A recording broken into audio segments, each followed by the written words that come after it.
Dans ma Bible, j'ai des lignes qui sont tracées à travers les pages et ces lignes relient les choses entre elles.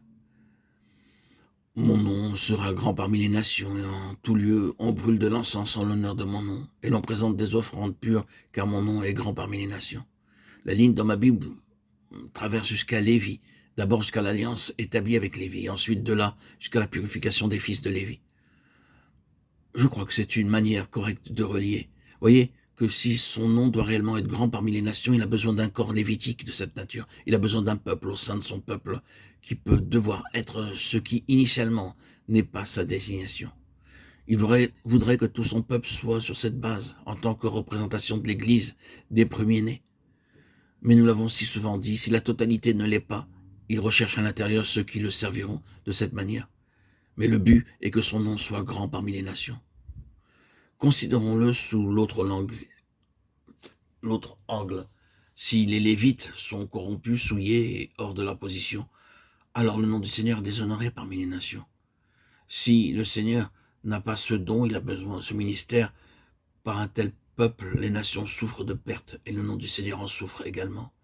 Voyez-vous, le Seigneur le ramène à ceci, au reproche des nations, au Seigneur à son déshonneur. Il le concentre sur les Lévites, il axe tout sur eux. Et afin qu'il n'y ait plus de reproche sur le nom du Seigneur et que son nom soit grand parmi les nations, il doit purifier les fils de Lévi.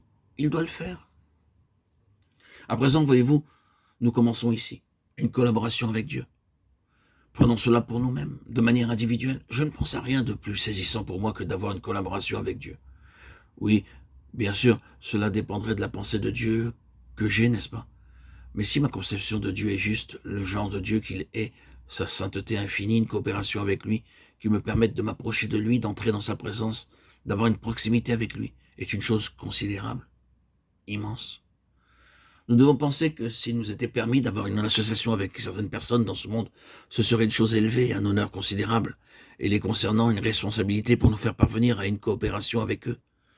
Nous pensons que ce serait une grande chose. Mais la collaboration avec Dieu pour son œuvre, il voudrait l'accomplir par notre intermédiaire. Oh.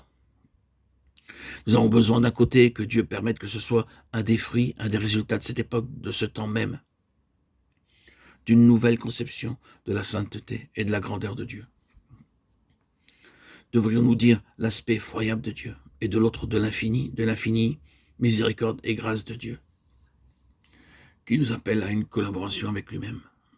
Quel honneur, quel privilège le fait qu'il veut réaliser son œuvre à travers nous. Oh, nous n'avons pas, chers amis, une conception juste de l'œuvre de Dieu. Nous la prenons dans nos mains souillées, nous nous projetons à travers elle, nous nous épanchons sur elle, nous nous évertuons à devenir je ne sais quoi dans l'œuvre, nous pavanant comme si nous étions quelqu'un. Eh bien, Ésaïe a vu sa sainteté. Saint, saint, saint. Ésaïe 6,3. Et il s'est écrié, malheur à moi, je suis perdu. Ésaïe 6,5. C'est ce qu'il nous faut retrouver. Et ensuite prendre conscience qu'il nous appelle à cette collaboration avec l'intention de répondre à son besoin et le dessein d'accomplir son œuvre à travers nous.